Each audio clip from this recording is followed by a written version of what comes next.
Bom, boa noite a todos. Em primeiro lugar, quero também agradecer aos organizadores desse debate. E como eu tive um problema de conexão, eu estou gravando esse vídeo então para trazer aquelas colocações. A minha fala já era, de certa forma, um encaminhamento para o encerramento do debate, e eu quis começar justamente trazendo alguns elementos que foram levantados no início dos trabalhos do webinar, começando pela colocação da professora Maria João, que comentou sobre o papel, o dever do direito tendo o desafio, na verdade, de se adaptar a esse momento de transição energética. Eu queria pegar o gancho e conectar essa consideração à fala do professor Michael Gerard, e essa noção que ele apresentou do papel das ferramentas jurídicas na transição energética e na descarbonização. Então, na verdade, colocar o direito e o papel do direito, além de se adaptar a esse momento, de ser, na verdade, um catalisador, um instrumento ativo de mudança para esse momento que a gente está passando, de operacionalizar inovações, iniciativas que venham a contribuir para essa transição e descarbonização que a gente tanto precisa. Queria também fazer algumas reflexões sobre a fala do professor Gerard e trazer para o contexto do Brasil um pouco da minha visão sobre os quatro pilares que ele coloca na fala dele, focando principalmente no quarto pilar, que é a captura de carbono. Eu começo trazendo aqui então alguns elementos para reflexão. O Brasil é o país com a segunda maior cobertura florestal do mundo, perdendo apenas para a Rússia. Segundo elemento, o Brasil é um país cuja economia tem um agronegócio como um elemento extremamente importante. Os últimos dados que eu levantei apontam que 21% do nosso PIB vem do agronegócio. E conectando isso, claro, um pouco com o tema do nosso debate de hoje, né, que é não só a transição energética, mas também a descarbonização, a transição para uma economia de baixo carbono. Então a gente tem que pensar quais são os desafios. Olhando para a matriz de emissões brasileiras de gases de efeito estufa, a gente tem a mudança de uso da terra, né, como por exemplo o desmatamento, como a principal causa. O Jaime mesmo comentou que a matriz energética do Brasil é bem limpa, então a gente tem, primeira causa, mudança de uso da terra, com fatores como o desmatamento, sendo a principal causa de emissões. Em segundo lugar, emissões vindas do setor agropecuária. Em terceiro lugar, vindo apenas o setor da energia.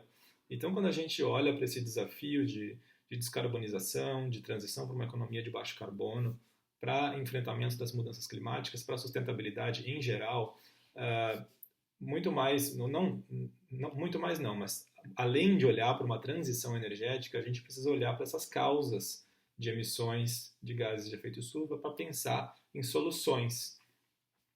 Então eu vejo muito um desafio do Brasil atuar mais nessa área de captura de carbono, em que a gente tem um potencial enorme, né, vindo justamente das florestas, das terras agrícolas, que tem esse potencial enorme de atuar como um sumidor de carbono, seja a partir do papel das florestas, mas também do solo, como uma fonte de captura natural de carbono. Então, o desafio que eu queria debater aqui é justamente como fazer o valor do carbono armazenado nessas terras ser levado em consideração nas decisões sobre o uso da terra.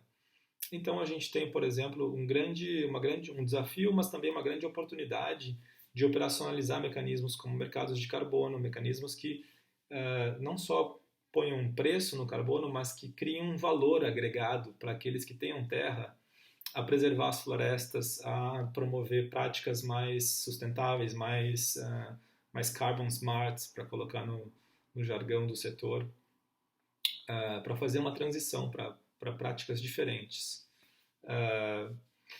Então, claro, há um grande desafio, há diversas discussões, como, por exemplo, a operacionalização do mercado de carbono no Brasil, mas também em como incluir esses setores. Há uma grande dificuldade técnica, metodológica, de regulamentação que é necessária que seja feita para que isso tudo possa funcionar.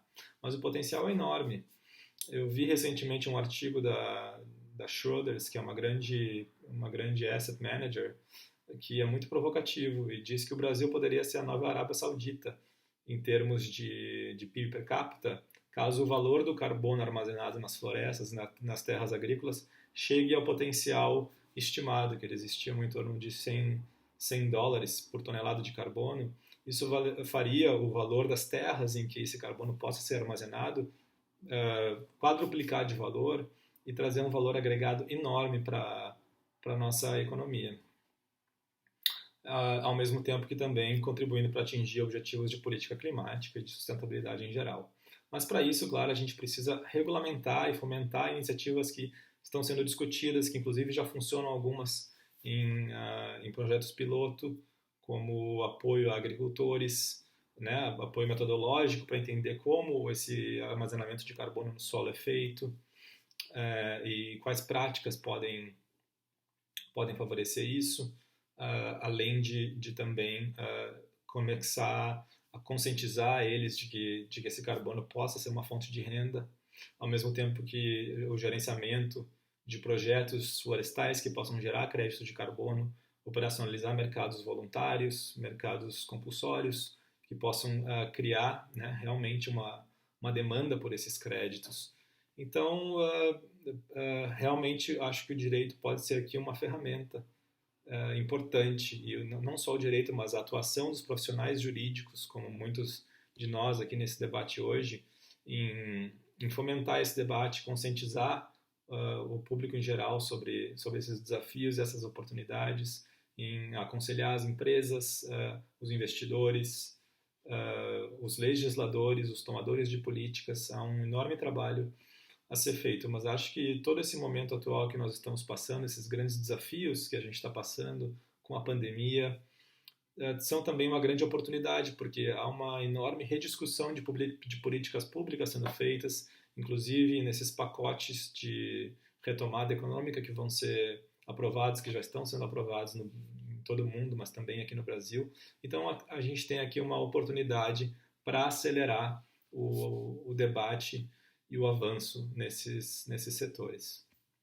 São essas as reflexões que eu queria trazer. É uma pena que não houve um espaço para debate, mas acredito que esse debate deva realmente continuar. Esse webinar hoje foi só o pontapé inicial e o debate tem espaço para continuar em diferentes canais.